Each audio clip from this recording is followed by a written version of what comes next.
Estamos de vuelta aquí en el foro, en nuestro análisis en perspectiva, y estamos hoy, el Día Internacional de la Mujer, hablando precisamente de la situación de las mujeres en México y en el mundo y de los temas más acuciosos, más importantes, sobre los cuales vale la pena poner nuestra atención. Adriana, tú en el bloque anterior hiciste referencia y ejemplificaste en un ámbito concreto al tema de la violencia.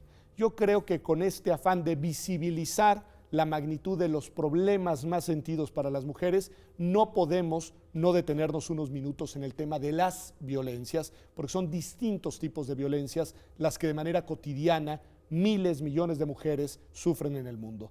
Ayúdame un poco a ver cuál es la situación de violencia y mujeres, violencia y género.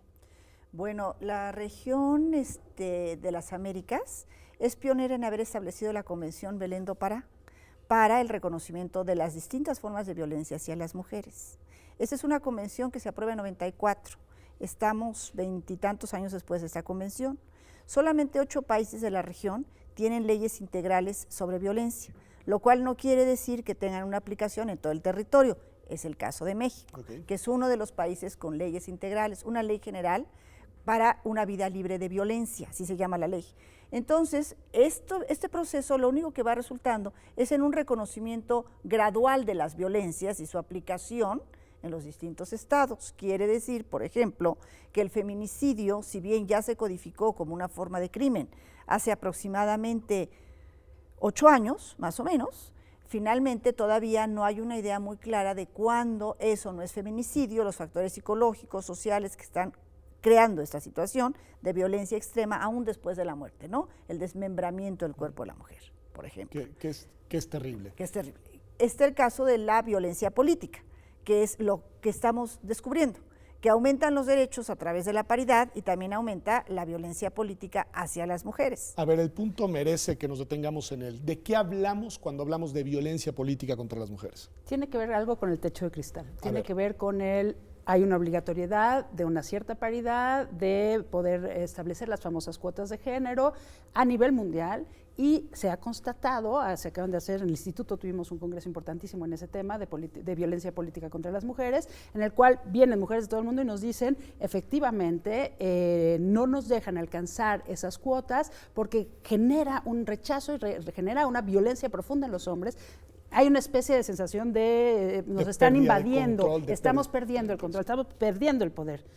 El problema es ese, estamos hablando de cuotas de poder, pero al final de cuentas la crítica es al poder mismo que genera este tipo de situaciones. No lo queremos soltar, ustedes tienen que quedarse en su lugar, y de pronto hay una violencia profunda. En este país es impresionante, desde que empezó en 2006, todos estos cambios que se fueron generando a nivel político. Estamos hablando de violencia, de eventos violentos concretos, de agresión contra las mujeres. Estamos hablando de todo tipo de violencias, desde la manifestación del compañero de partido que se refiere a sus compañeras de la manera más peyorativa, porque cómo creen que esta clase de puede llegar al poder, hasta no permitirles alcanzar estos puestos, y por otro lado, violencia específica contra las mujeres. Hemos tenido ya, hace como un mes, por lo menos el asesinato de una homicidio exacto, concreto, específica, que implica mucho, que tiene que ver obviamente con otros contextos del país, pero que tiene que ver con esa violencia política, ¿no? Ok, violencia política por el desconcierto que supone a los hombres el tener que compartir los espacios de poder de la comunidad, que es de todos, con las mujeres, digamos. Ese sería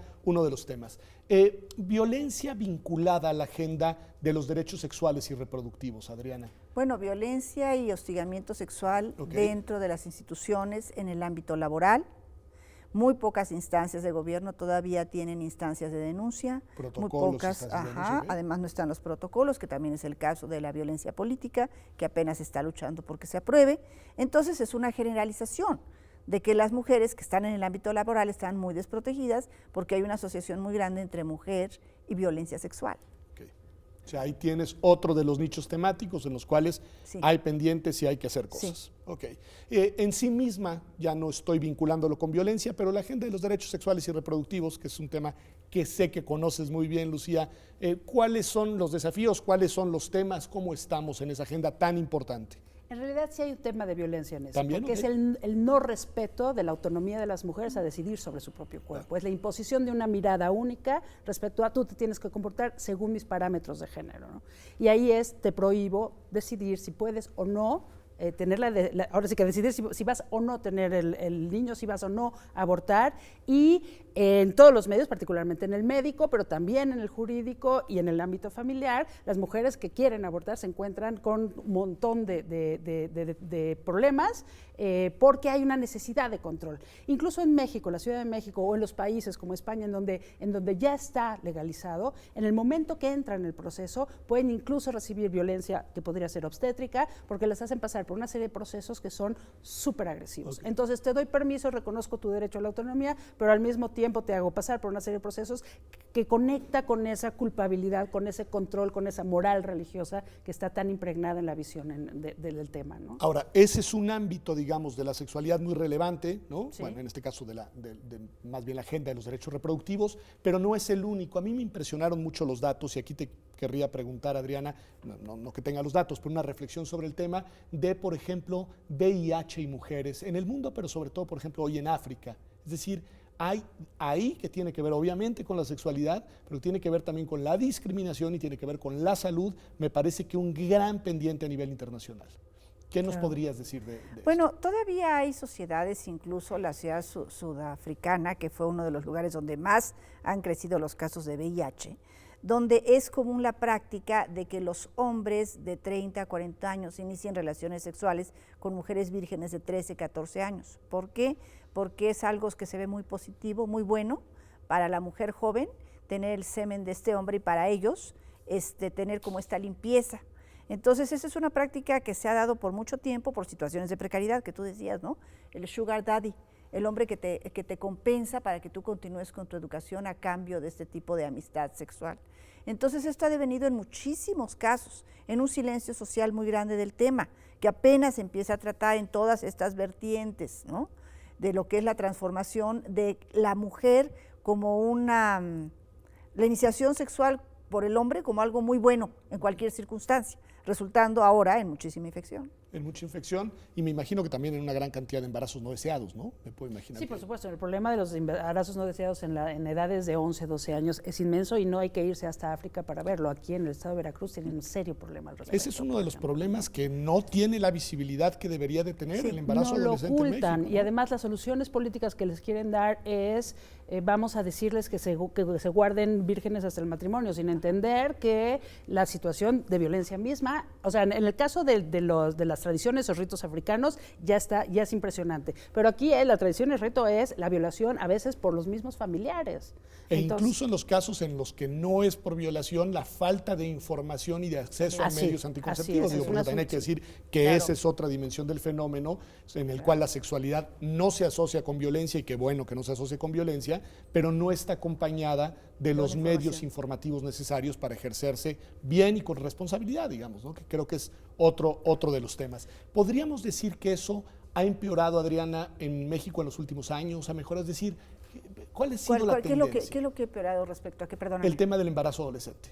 Bueno, el tema del embarazo adolescente sí tuvo un repunte a medida que las campañas anticonceptivas dejaron de ser tan efectivas, ¿no? Okay. Efectivamente, hoy día se está viendo que hubo un repunte y que es necesario reforzar con mensajes educativos el tema de la anticoncepción. O sea, si México es pionero en lanzar sus programas anticonceptivos en la década de los 70, para principios del siglo XXI, vuelve a enfrentar la misma problemática. ¿Por qué? Por una ausencia de campañas, o por una presencia de campañas conservadoras que el tema lo habían sacado de la agenda. O sea, diríamos una agenda política, digamos. Es una agenda política. Es una agenda política. Todos estos son temas de mucha agenda política. Okay. Ajá. De muchos actores políticos, hombres y mujeres, moviendo esto a favor y en contra. Y esto sucede en todos los países y de muchas dimensiones. Lo que pasa es que aquí nos sumamos como universitarios a la razón, a la comprensión del tema, no solamente a la imposición de la tradición. A ver, dice algo muy interesante, Adriana, y me gustaría escuchar tu opinión. Aquí no se trata de una cuestión, de nuevo, de datos duros, pero tu opinión. Es decir, en el Día Internacional de la Mujer, frente a estos retos, estas agendas, ¿cómo se lidia con la diversidad de visiones sobre el tema, incluso dentro de las mismas mujeres? porque el tema es que no todas las mujeres están, digamos, preocupadas y ocupadas por estos temas que hemos venido delineando. De hecho, es un tema fuerte porque incluso al interior de la academia hay como una negación de reconocer esos temas como temas centrales de investigación, de trabajo, de desarrollo.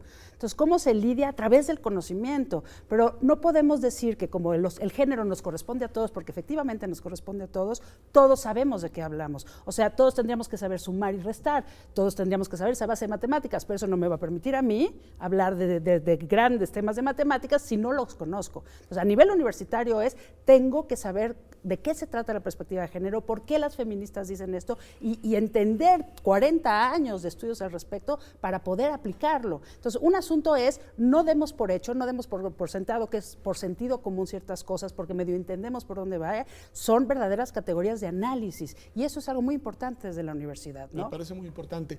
Nos subraya, nos regresa al tema de la universidad, al tema del aprendizaje, al tema de los temas sobre los cuales las mujeres están enteradas y en los cuales participan. Y tú, Adriana, habías dicho en la primera sección alguna vinculación entre ciencia y mujeres y el papel de las mujeres en la ciencia. Me gustaría, porque creo que es un tema importante, sí, en el que vale la pena, pues, escuchar tu opinión. Mira, durante mucho tiempo las discusiones sobre igualdad y calidad de la ciencia han sido dos discusiones separadas. La calidad ha sido vista como algo que se valora por sí mismo por los pares y en la cual no hay cabida para la revisión del género, porque supone que el trabajo mismo va a definir esto, por un lado. Por otro lado, las visiones sobre igualdad han dicho que las mujeres merecen más oportunidad, merecen paridad. Entonces, la gente que encabeza las discusiones sobre calidad demerita mucho a los de igualdad. Y la gente que busca la igualdad en el ámbito universitario, en general tiene poco éxito porque son mentalidades muy cerradas a las visiones de la igualdad en la ciencia vistas desde la igualdad. Pero afortunadamente la buena noticia que le traigo a tu programa… A ver, bien, una buena noticia después de todo lo que hemos escuchado. Es que después de 40 años, después de los foros de Atenas sobre paridad, la comunidad europea ha juntado y ha dicho no puede haber calidad en la ciencia si no tiene el género en su centro. Okay. Y eso está revolucionando todo, porque ya no se pueden probar los instrumentos médicos, clínicos, tecnológicos, si no se hacen cuerpos de hombres y de mujeres. Entonces las revistas científicas y arbitradas están exigiendo la publicación de artículos que tengan estas características. Entonces esta noción del género como secundario, como trivial, como feminista, ¿no? Como algo que, eso, ay, sí, ¿a quién le interesa? Nos cuesta mucho trabajo entender que no es así, digamos. Esto ya está empezando a provocar unas de estas discusiones, y como son discusiones mundiales, va a ser la primera cumbre de género en México, donde vienen especialistas latinoamericanas el mes que entra. Entonces, ahí hay un gran debate, no está concluido, se está dando, pero ya se está dando de una manera más seria, que yo creo que va a llevar a lo que un poco, yo entiendo, plantea Lucía, que es que el género no solo es un campo de conocimiento donde todo el mundo llega a incursionar, ¿no?, al campo a ver qué encuentra, las flores, los árboles, sino una área de conocimiento, lo cual requiere metodologías, sistematizaciones, problematizaciones, teorización, y es ahí donde nosotros nos tenemos que insertar, ¿no? Me gusta mucho porque escuchaba a Adriana hablando del ámbito de la ciencia, de los cuerpos colegiados, de las revistas, etcétera, y pensaba en otro ámbito también socialmente muy relevante, aunque distinto, del que tú sabes mucho, Lucía, que tiene que ver con los jueces, la judicatura, porque ahí de nuevo hacen falta las dos cosas: la presencia de la visión de mujeres en el juzgar y la perspectiva de género en la manera en la que se juzga, que esa no es exclusiva de mujeres y a veces las mujeres son refractarias. A ver, ¿qué nos puedes decir de eso? Eso es muy sorprendente, bueno, no es sorprendente, es un asunto de conocimiento, es un asunto de compromiso, es un asunto de apertura. Y efectivamente hay mujeres que no conocen de temas de género, que de hecho los rechazan porque consideran que afectan una mirada tradicional, particularmente desde la perspectiva de juzgar o no con perspectiva de género, y se ha hecho ya un trabajo de por lo menos 8 años muy fuerte al interior de, por ejemplo, la Suprema Corte de Justicia, que desgraciadamente ahorita está que iba en una dirección y ahora hay un repliegue importante, hay que decirlo. Yo ahí cito a Patricia Galeana, que la llamo a cada rato, pero hay un jinete apocalíptico que recorre el mundo y es el conservadurismo, y México no solamente es una excepción, es una regla, y es terrible porque en todo lo que se ha logrado, precisamente, juzgar tiene que ser tomado desde una perspectiva subjetiva, el juez es subjetivo, pero tiene la opción de ser de subjetivo, conociendo los derechos humanos, aplicando el género, profundizando los temas y entonces juzgando desde esa subjetividad humana y humanista, o utilizar subjetividad tradicional en el cual sigue imponiendo una mirada patriarcal y sigue haciendo las cosas a su manera, negándose incluso a cumplir cosas básicas como las reformas del 2011 en materia de derechos humanos, que dicen yo no tengo por qué juzgar a partir de una convención internacional, yo juzgo como quiero. Esa es la subjetividad que nos destruye, esa es la subjetividad que nos arrebata la posibilidad de justicia. Y sí quiero subrayar, y no se trata de personas, pero el punto que la regresión en el ámbito de la Suprema Corte como espacio específico al que has hecho referencia ha estado a cargo de una mujer, de una ministra. Es lo terrible. De hecho, esta ministra tiene la sensación de que el género afecta y daña la mirada de los jueces, sin entender que esa mujer como ministra pudo haber llegado ahí precisamente porque un montón de feministas desde hace 40 años han luchado porque las mujeres podamos entrar a las universidades. Virginia Woolf no pudo entrar a la universidad. Las mujeres podemos ahora ser profesionistas. Ella no podría haber pasado por todos los medios de formación en lo que hizo. Entonces, que se dejen de pelear con el feminismo. El feminismo es la necesidad de defender los derechos humanos de las mujeres. Entonces, ir en contra de eso es ir en contra de sus propios principios, que es defender la justicia en este país. Me gusta mucho como mensaje, porque además nos quedan 40 segundos y te preguntaría, Adriana, ¿cuál sería en 40 segundos el mensaje que les dirías no solo a las mujeres, también a los hombres, que es quizá el interlocutor principal sobre el cual deberíamos de poner el foro, de cuál es el significado, cuál es el sentido y cuál es el valor de la conmemoración que celebramos el día de hoy? México es un caso de gran éxito. México hoy día tiene paridad. México ha transitado de ser un país de cuotas a tener un reconocimiento de la igualdad. México es el país del reconocimiento constitucional. Eso también puede ser México. A pesar de todos los obstáculos que se vean, también podemos hablar en positivo de México. Y hombres y mujeres nos podemos sumar porque la igualdad es a beneficio de los dos. Entonces, claro que falta completar, falta ver cómo le hacemos para que la Suprema Corte se sume, pero ya México se voltea a ver en los escenarios internacionales para discutir lo que le falta. Ya no está afuera, ya no se le excluye porque su proceso es tan lejano que ya no se habla de él, se habla de él. ¿Queremos ir hacia adelante? ¿Podemos ir hacia adelante? Yo creo que sí. Pues bueno, pues muchísimas gracias, Adriana, muchísimas gracias, Lucía, porque además con esta nota que no es de un optimismo, digamos, galopante, pero sí de un reconocimiento de lo que se ha avanzado, creo que es una buena manera de redondear nuestras reflexiones sobre una agenda, que es una agenda del presente, pero va a seguir siendo ineludiblemente una agenda del futuro, la agenda de género, pero sobre todo la agenda de los derechos y del derecho a tener derechos de las mujeres en México y en el mundo. Esta ha sido nuestra sección desde el análisis de perspectiva. Vamos un corte y volvemos. Tenemos una reflexión en nuestra sección desde el campus hoy sobre un tema distinto, un tema que tiene que ver con el derecho internacional y que tiene que ver con proyectos para impulsar su estudio y las reflexiones desde esa perspectiva en México y en el mundo. Regresamos.